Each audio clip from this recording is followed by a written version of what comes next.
Tell me if I'm the only one, but I've always thought of myself as an introvert, but recently I've been thinking to myself why some conversations leave me so dried out. I feel so tired, and others, even long and heavy topic ones, they always leave me craving more.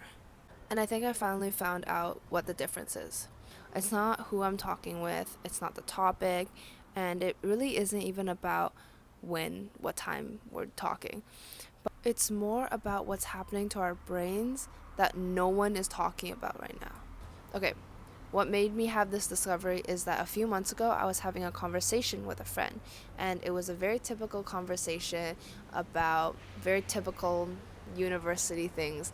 I recall us talking about how to make friends at university. A very typical conversation any university student would have with each other. But something about the way we were talking was different. We weren't just trading opinions back and forth, we weren't just simultaneously agreeing, but rather we went straight to the root. So instead of just talking about some shallow conversations, we talked about how stressful it was and how it really made us feel and how it bled into other parts of our lives. And by the end of our conversation, when we had to go our separate ways, I didn't feel drained.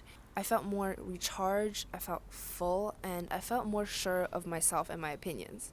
So instinctively, I asked myself, why is this so different from my other conversations I've had with other people?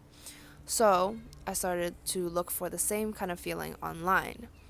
Because tell me why I thought that I would find the same thing online. Instead, I found a place barren of deep thinking and analytical thinking and just empty with intellectual conversation to begin with. But rather, it was filled with rage bait and attention seeking opinions just to get you to comment on their videos. So, I'd scroll and scroll and scroll and walk away feeling unfulfilled and empty again. For a while, I did some research and I thought it was a dopamine thing. We've seen this buzzword pop up so many times when people talk about online stimulation. But during my research, I found something completely different. Okay, the next bit is going to be a little bit of a scientific tangent. Bear with me. Everybody knows about your prefrontal cortex. It's the part of the brain that handles abstract thinking, conceptual analysis, and forming opinions from scratch rather than just borrowing them from other people and people from online. We also know that most people's prefrontal cortex doesn't fully develop until 22 to 25, and it's a little later for men up to 25 to 27. So, what this practically means is that when you're younger, your brain isn't fully built for deep thinking or analytical thinking. It's not a deficit, but it's more that you have not developed it fully. So, when you think back from when you were 13, 14, or 15, it was really easy for you to make friends because all you had to do was talk about your favorite video game, your favorite hobby, or whatever your favorite blank is to the people that are the same age as you, and you guys instantly become friends because that's all your brain can think about. But as you get older, something shifts. Your prefrontal cortex starts to mature, and your brain has the capacity for deep thinking that it didn't have before, and it starts to have needs for deeper conversation that you never really wanted before. The problem is sometimes your social environment doesn't shift with your brain.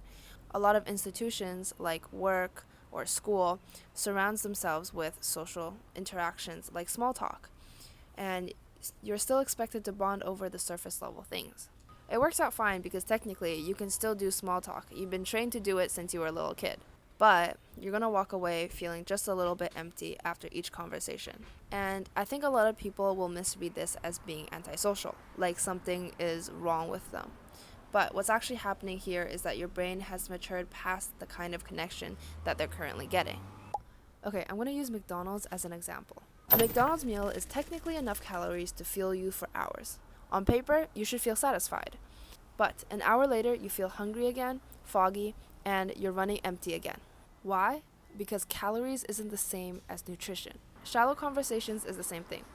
It fills the silence, it technically counts as socializing, but it doesn't actually feed your brain for what it's hungry for. So you walk away after every conversation and interaction feeling more and more empty and wondering what the hell is wrong with you. Okay, And I'm not saying this to make anyone feel bad about themselves, okay? We have entire industries built around physical health, gym memberships, therapy, skin treatment, meal plans. We talk about mental health more than ever, which is incredible, do not get me wrong again. However, there is a whole nother dimension that we do not even talk about, which is our critical thinking. Our ability to think critically and to analyze is slowly getting depleted from all of the media we consume and the lack of awareness around it. To form your own opinions at such a time where all you do every day is to consume media, going out, finding a friend, and having a genuine conversation will make you feel more alive than ever. I know this is cliche again. No. Your brain is genuinely your brain Your brain is a muscle, and like the muscle of our other parts of our body, you need to train them. Guys, we are no longer little kids. Guys, we are no longer high schoolers talking about Roblox and Minecraft anymore. Okay? We need to grow up, follow our brains that have already matured, and start having genuine conversations. This does not mean going on X and seeing some AI slop and commenting on it. This means having a genuine conversation about a serious topic or a topic that you're interested in and going full ham on it, okay? If you need to do research on it, do research. If you need to think about it, go on a walk, no music, no nothing, and think about it. So no, I was not antisocial, and neither are you. Your brain was just starving from something real and nutritious. Anyways, if you couldn't tell, this was a topic that I was very, very passionate in. So sorry about the whole yelling to you guys situation. Yeah, see you guys in the next video, or if you're gonna watch that video over here, if it's not here, it will be here. Go watch it. Okay, bye.